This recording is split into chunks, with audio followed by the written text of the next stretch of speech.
Death by Dark Web Feederism. I have always been a sucker for a good Feederism show. I have this addiction to food, and even though it will make me fat, I just want to keep eating and eating.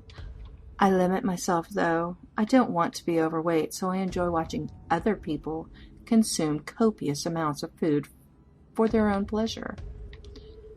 The videos always seem so fake. Time after time, I would run into a cam girl or a porn show where either she would be real fat and just eat on the cam, or the porn show would be mostly about porn and no real intention of the person getting fatter and fatter.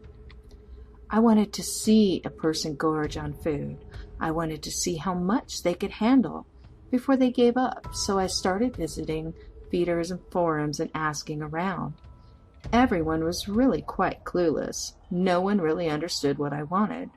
They were all into the fantasy as well and didn't want to show their faces on cam, nor did they have anyone to feed them. I was so bummed. Doesn't anyone really eat and get fat on command? I screamed on the keyboard in one forum. My Yahoo Messenger chimed at me. I looked at Yahoo and there was an ID requesting a chat I didn't recognize. But the name was Chowdown246001. I was quite intrigued by the name, so I accepted the request. Yes, I quizzed. I can help you, the absent voice on the other end typed. Help me with what? There was a short pause, and then Chow sent a picture of a man tied up on a chair, dressed in a gimp suit. He was tied up and his stomach was swelling in such a way there was no way it was normal. What is this? Another porn show? I quickly typed, a little annoyed. Not at all. This is a live show about to happen right now. Suddenly, a download file popped up on my screen. Download this file, click on the server Fatass BDSM, and type in the passcode &3DF20A at. It will let you in. Not really caring if it was a virus or not, I downloaded the file and opened it. For a moment nothing happened, then a server browser popped up with many different server names and numbers. I scrolled through the list until I found Fatass BDSM and clicked on it. Within a few moments, a dialog popped up asking for the password. I typed it in and waited. Suddenly a large window popped up with a different guy sitting in the chair. He was a bit fatter than the other. There were two windows next to his picture, one with a list of names and the other with a chat these people were participating in. I looked at the names and realized they were the passcodes used.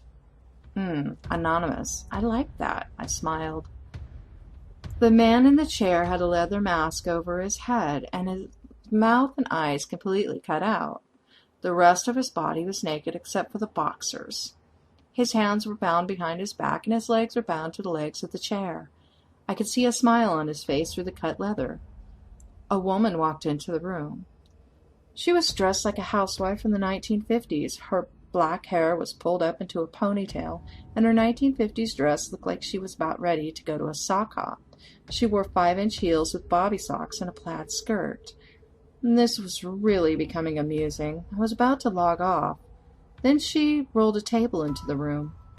On the table was an assortment of food from donuts to a huge pan of lasagna. There was so much food that no way anyone could eat the whole thing. Feed him donuts, one of the chatters spoke up. She started to feed the man the donuts one at a time. He chewed them up and swallowed like nothing was going on. Make him drink a soda, another chatter typed. She smiled and grabbed the back of his mask and pulled his head back. She started pouring soda into his mouth until he gagged and choked. When he spit it out, she slapped him. Soda was dribbling down his chin and making a big mess on the floor when he burped. Say excuse me, bitch, someone typed. She slapped him again. Say excuse me. He did. Then the text started to get violent. Hey, bitch, give the fat fuck more. She wagged her finger at the camera as if condemning the swearing and picked up a bunch of lasagna with her hands and started shoving it into his mouth. Pile after pile of lasagna went into his mouth, and he chewed and swallowed until he couldn't take any more. He started to retch, and she slapped him. If he retches again, punch him in the gut. She shoved more soda and lasagna into his mouth, and he started to gag. She punched him in the gut twice. He stopped and accepted more food, this time somehow managing to keep it down. As she poured more soda down his throat, tears started to squeeze through the bottom of his mask. His bare stomach was getting so big that it possibly couldn't be normal. I was curious why this guy wasn't vomiting yet, because that is something I did not want to see. "Why hasn't he puked yet?" I typed, immediately regretting what I wrote.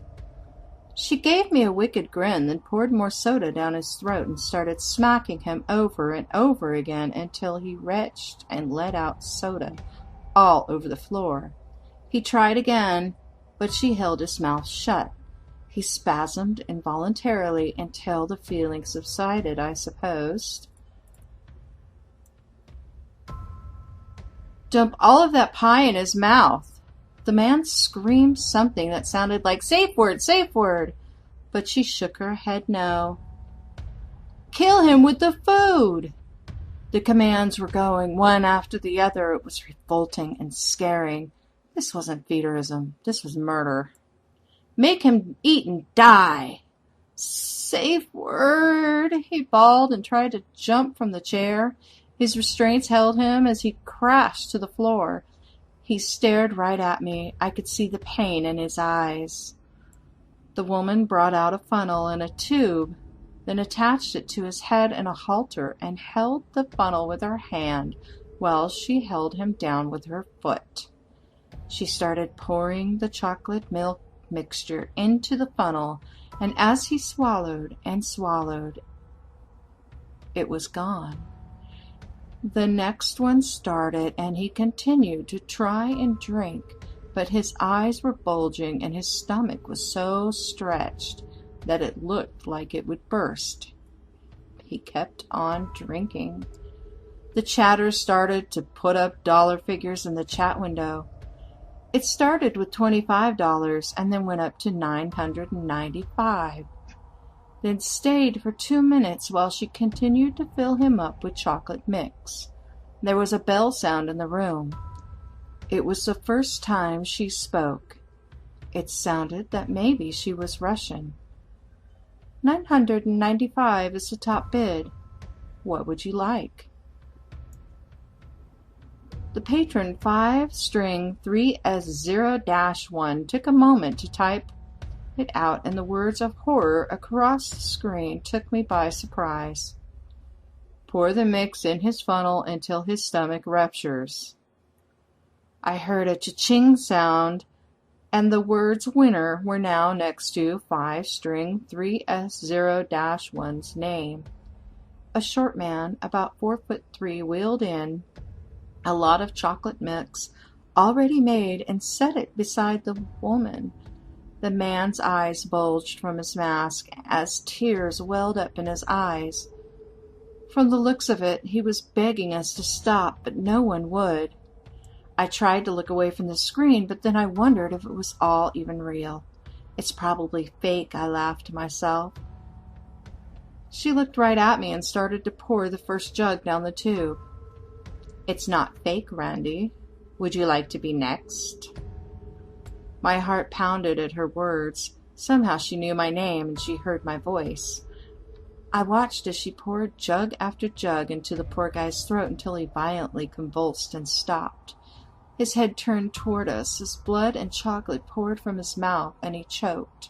Soon the light from his eyes dissipated and he was gone. "Do you?" She laughed and pointed at the camera. I quickly shut off the laptop and vomited into the trash can next to my desk. I had heard of this happening on the dark web before, but I didn't know I was there. I wiped the machine and trashed the hard drive. I never wanted to be near that again. A few days later, I got a call on my cell phone. "Are you ready to play, Randy?" the familiar Russian woman asked. I threw the phone against the brick wall and left town. I never returned.